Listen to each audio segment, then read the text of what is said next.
amati mbégteeg bànneex di ànd ak yéen ñu tawlu ci 5M TV Sénégal jërë ngeen jëf. mbokk internet yu 5M TV Sénégal dal leen jàmm ci seen chaîne bi de kaddu yi nga xam ni Bougane Gueye Dany yëkkati na ko ginnaaw julli tabaski bi foofee mu amal ko fa ca Masalikul Jinaan moom mi jiite nag mouvement gëm sa bopp tontu na Ousmane Sonko ilimaanu jëwriñ yi di ko xamal rek lu jëm ci wàllu nag fiscalité bi nga xam ni nee ñoo yaay nag yenn ci patron presse yi dañu ko war a fay mu ni kon loolee moom du ca rek dellu ginnaaw benn yoon bu fekkee dañ ko coo tudd moom Bougane Gueye Dany la mu xamle mooy ni kon moom rek du def lenn loo xam ni kon dañ koy rek teg ci ginnaawam di ko ŋàññi ndax mu ni bu fekkee mbiru impôt yooyee kon mën na koo fay waaye rek du nangu benn chantage yoo xam ni dinañ ko teg rek ci kawam te itam du dem di yalwaan benn autorité ndax moom mu ni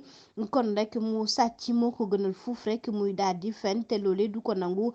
benn yoon lu jëm nag ci mbir mi moom nag njiitu des médias ginnaaw jafe-jafe yi nga xam ne ñu ngi koy daal di rek jànkonteel ak lu ñeel li ñu bloqué seen compte bancaire yi mu jàpp ni kon lu jëm rek ci wàllu fiscalité bi moo ko daal di waral kon loolu itam dana rek daal di dem ndax gis nañu mbir yi dem na ci ay milliards ñu ni boobook léegi kon lu toll ci ñaari milliards la ñu wax ni kon la war a fay ginnaaw discours bi nga xam ni moom yëkkati na ko homme politique bi Bougane Gueye Dany jàpp ni kon li mu def ni nag loolee rek xëy na lu war a am la ndax régime bi fi nekk lañu bëgg rek mooy ay confrontation loole nag du ci dem